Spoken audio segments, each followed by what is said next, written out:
The Chicago Bears are heading into their bye week with a surprising surge of momentum. And for a team that started the season under pressure and short on wins, this moment of calm feels more like the eye of the storm than a full stop. With Tuesday's practice marking the last session before the mini break, all eyes were on Hallis Hall, not just because of what happened on the field, but because of who was on it, who wasn't, and what the next phase of the season might look like. Players are banged up, questions are swirling about key positions, and yet, somehow, there's an optimistic vibe surrounding this group. Let's start with the good news, because for once, there's some of it. 3 players were spotted back at practice who didn't suit up against the Raiders. Tight end Colston Loveland, cornerback Kyler Gordon, and linebacker TJ Edwards. For Loveland, that hip issue that kept him sidelined doesn't appear to be anything long-term. There's a quiet confidence he'll be ready after the break. But it's the returns of Gordon and Edwards that could really shake things up. Both have been sorely missed. Gordon hasn't played a single snap this year after going down right before Week 1, and Edwards re-aggravated a hamstring injury in the Detroit game after barely getting back onto the field. Their presence on Tuesday felt like a turning point. Edwards spoke with the media after practice and said he's feeling great, moving well, and, maybe most importantly, he's hungry to get back into game action. Gordon went a step further, saying that if there was a game this weekend, he'd be playing. That kind of statement doesn't just show where his body's at, it shows where his head's at, and that matters. This is a defense that has struggled to find rhythm and consistency, but getting a player like Gordon back, someone who can be used all over the field in coverage, in blitz packages, and run support, could have a huge impact. He's the kind of player who doesn't just fill a hole. He changes the way you can call a game. That matters especially when you look at someone like nickelback Nick Mloud, who's been trying to hold the fort down, but hasn't looked great in tackling situations. Offenses have noticed, and they've gone after him in the run game. Kyler's return could help shore that up and give the defense a more physical edge. And TJ Edwards returning helps too. His instincts, his lane discipline, it's something this linebacker room has missed. Tremaine Edmonds has had a roller coaster season so far. He showed up big against Dallas, racking up tackles, but struggled to find the same success against Vegas. Too often out of position, missing fits, giving up chunk runs. If Edwards can bring more steadiness in the middle, maybe Edmonds can be freed up to play to his strengths, range and coverage. Now, not everything at practice was rosy. Notably absent was right tackle Darnell Wright, and that's becoming a story of its own. There's been talk all week about possibly experimenting with him at left tackle. That discussion really picked up after the loss to the Raiders. But here's the problem. If he's not practicing, you can't test that theory. If his elbow injury is still bothering him, the coaching staff has no window to work him in a new position, and throwing him into a live game on the blind side without reps would be irresponsible at best, reckless at worst. So for now, it looks like Wright will stay on the right side, assuming he's healthy enough to return soon. The offensive line shuffle doesn't stop there, though. Jonah Jackson also wasn't seen at practice, and while it could be a veteran rest day, there's no clear information about that. Grady Jarrett was out as well, dealing with a knee injury. And the big news of the week, Braxton Jones, who has started at left tackle, could be headed to the bench. The expectation is that Theo Benedict might get the nod on the left side when the Bears return from the bye. That's the plan being floated, but it all hinges on what happens with Wright. If he can't go or isn't ready to switch, then the team's hands are kind of tied. It's a fluid situation, as some sources have said, and that's putting it mildly. One thing's for sure, the offensive line is far from settled, and that's not ideal when you're trying to build continuity for a rookie quarterback. There's no indication the team plans to put Wright on injured reserve, which would require him to miss 4 games, so that gives some hope he might be ready soon. But again, timelines are murky, and the Bears have to be cautious. They've already been hit hard by injuries this season. Speaking of injuries and depth, the Bears also held a series of workouts on Tuesday. 5 players came in: defensive tackles Philip Beatty and Jaden Peavy, linebackers Jonathan Garvin and Isaiah Thomas, and guard Kyle Hergel. It's unclear if any of them will be signed, but the positions they targeted say a lot. Defensive tackle and linebacker, 2 spots hit by injuries and in need of rotational help. The workouts might not make headlines, but they're a sign this front office is still looking to patch holes and build insurance for the weeks ahead. Now let's pivot to the quarterback, Caleb Williams, who also met with the media on Tuesday. With the practice schedule shifted up, he spoke a day earlier than usual and offered a little insight into his mindset heading into the bye. When asked about his plans, he kept it simple: take care of his body and prepare for the long haul. And it is going to be a grind, 13 straight weeks of games without another break. Williams said he'll give himself one day off to reset mentally, but emphasized that just because it's a bye doesn't mean it's a vacation. That's the kind of leadership you want to see from a young QB. There's also something interesting about the way he talked about high-pressure moments. Williams said his confidence in the clutch comes from the work he's put in over the years. He talked about how his heart rate drops when the game is on the line, how everything seems to slow down, and how he thrives in gotta-have-it situations. And if you go back and look at his rookie season, that's backed up by the tape. He's shown time and time again that he can deliver when the lights are brightest.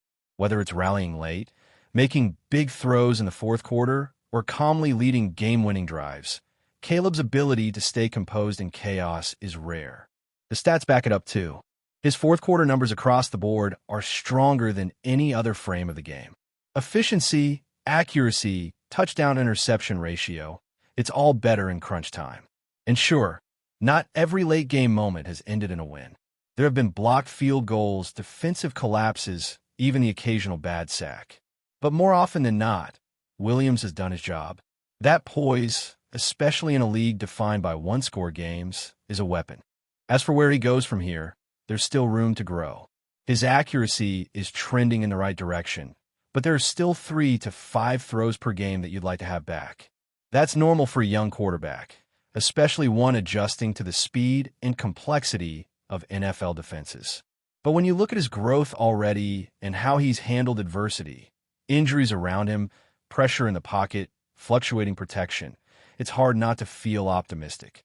The Bears are sitting at 2 vitally important wins heading into the bye, and while nothing is guaranteed in this league, they've given themselves a fighting chance. Getting healthy is priority number 1. Making smart schematic tweaks and locking in a consistent offensive line rotation has to follow. But with Caleb showing calm in the storm and key defensive pieces finally getting back onto the field, this bye week might be the launch pad for a team that finally looks ready to compete. While the early bye week offers a valuable reset for the Bears, it also serves as a critical checkpoint, a chance to recalibrate, reflect on what's working, and fix what's clearly not. Let's not pretend this team has been flawless.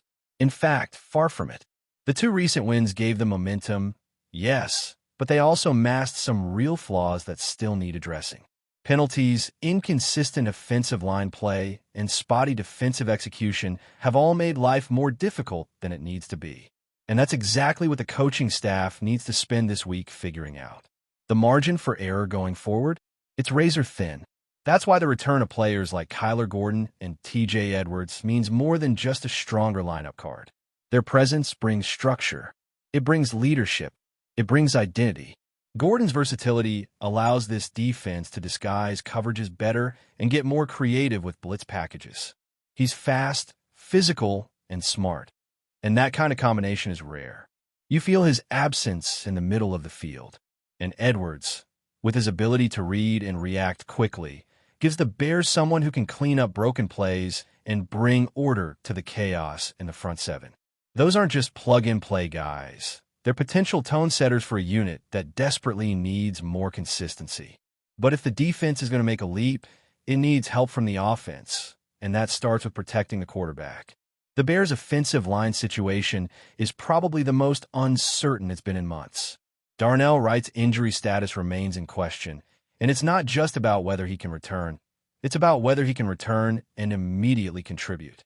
His elbow injury doesn't sound like something that magically disappears over the course of a weekend. If he can't get reps, if he can't take contact, then you can't rely on him to play a position he's never played before. And as intriguing as the idea of flipping him to left tackle may sound, there's no world in which the Bears are going to throw a second-year player on the blind side cold turkey after missing multiple practices. It's a risk that simply doesn't make sense. That's where Theo Benedict comes into the picture. The reports suggest he'll likely be starting at left tackle coming out of the bye, And while that might not inspire a ton of confidence among fans, it's a move born out of necessity more than choice. Braxton Jones has struggled and might be on the way out, at least temporarily. And until Wright is fully cleared and capable of working on the left side, the Bears are left trying to make it work with the pieces they have. The offensive line has been a revolving door since training camp. Injuries, experimentation, short-term fixes, and none of it has helped Caleb Williams get comfortable in the pocket. The more this line fluctuates, the harder it becomes for the offense to build chemistry. That said, Williams deserves credit for not letting the chaos derail his development. He's taken some big hits this season, absorbed pressure, made mistakes, but he's also made plays that remind you why he was so highly touted coming out of college. His pocket presence is improving. His timing with receivers is better. And while he's still missing a handful of throws every game, he's not making the same mistakes over and over. That's a huge sign of growth. He adjusts. He learns. He doesn't let one bad drive turn into a bad half or a bad game. That mental toughness, especially when paired with his ability to make throws under duress, gives you something to build on. And building is exactly what the Bears have to do now. With 13 straight games ahead and no more breaks, this team has to come out of the bye week firing. They can't afford another flat performance like last year's collapse coming out of the break. The parallels are there, and they're impossible to ignore. Last season, the Bears went into the bye with momentum after blowing out two weak teams, and then completely fell apart. It started with a deflating loss to Washington and spiraled into a losing streak that exposed all the team's flaws. This time around, they have a chance to flip that script. There's been a different tone this year, especially from the coaching staff. Offensive coordinator Ben Johnson made it clear back in training camp that the early bye week was going to be a tool, not an obstacle. The first month of the season was always going to be a stretch for experimenting, evaluating, and figuring out what this team is really made of. Now comes the hard part, making adjustments that actually lead to wins.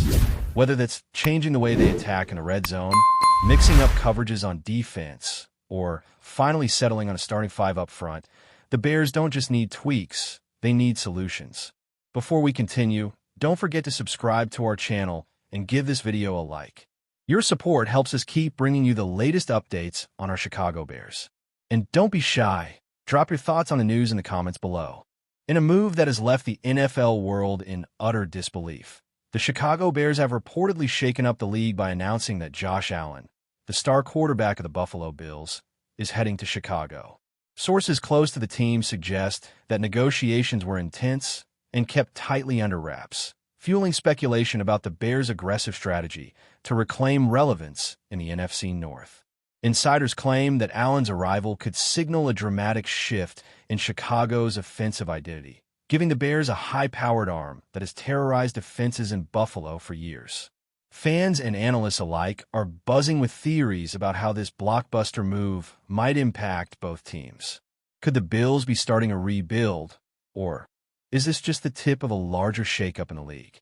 The rumor mill is already running wild, with some suggesting Allen's move could attract top-tier free agents to Chicago, while others question whether the Bears' current roster can truly complement a quarterback of Allen's caliber. Social media has exploded with reactions, ranging from disbelief to excitement, as Bears faithful envision their team finally breaking the cycle of mediocrity. While no official contract details have emerged, whispers of a massive multi-year deal have added fuel to the fire. Analysts are dissecting every angle, from salary cap implications to the ripple effects on Buffalo's offensive strategy. One thing is certain. If even half of this turns out to be true, the NFL landscape is about to be altered in ways few saw coming. For now, fans can only speculate and debate. Will Allen's potential move make the Bears instant Super Bowl contenders, or is this just another tantalizing what-if in the never-ending saga of NFL trade rumors? Whatever the answer, the buzz is undeniable, and Chicago and the league will be watching closely. That's it for this update. If you enjoyed the video and want to stay updated with exclusive news about our Chicago Bears, be sure to subscribe to our channel and hit that like button. We can't wait to hear your thoughts in the comments.